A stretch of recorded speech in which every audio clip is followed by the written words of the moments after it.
এটা আমার মেয়ে। আমি ছিলাম না, আমার মেয়ে অনেক ছবি করছে, অনেক। যদি না নিব, না নিলে আর কি করুম? আমি তো আর কোনো অন্যায় করিনি। আমার নেওয়া লাগবে না, আমি তো ভালো আছি, আমি ইচ্ছে করে চলে গেছি।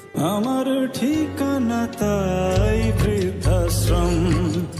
বৃদ্ধাশ্রম থেকে মেয়ের কাছে ফিরতে চান চলচ্চিত্র অভিনেত্রী মর্জিনার মা। 5 বছর আগে মেয়ের দুর্ব্যবহারে অতিষ্ঠ হয়ে মেয়ের সংসার ছেড়ে ছেলের কাছে চলে গিয়েছিলেন তিনি।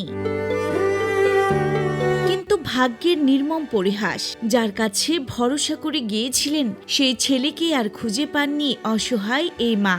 ছেলেকে খুঁজতে খুঁজতে একসময় পথে পড়েন ছিনতাইকারীদের মুখে।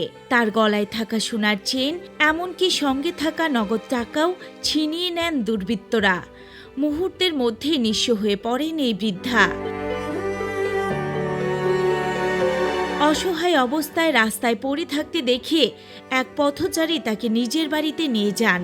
প্রায় 1 মাস নিজের কাছে রেখে যতটা সম্ভব সেবা যত্ন করেন। তবে পরে ওই পথচারী তাকে গাজীপুরের একটি বৃদ্ধাশ্রমে রেখে আসেন, যেন অন্তত নিরাপদে থাকতে পারেন এই মা।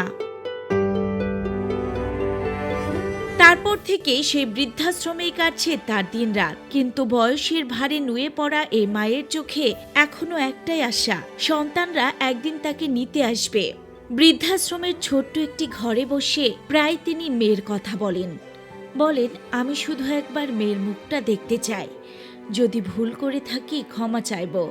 শুধু মেয়ের কাছেই ফিরে যেতে চাই।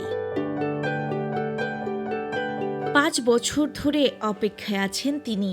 প্রতিদিন দরজার দিকে তাকিয়ে থাকেন, হয়তো আজই কেউ আসবে তাকে নিতে। কিন্তু সেই প্রতীক্ষা এখনো শেষ হয়নি। তবুও মায়ের মন তো আশায় বাঁচে, হয়তো একদিন মেয়ে মর্জিনা এসে বলবে, মা চলো বাড়ি যাই।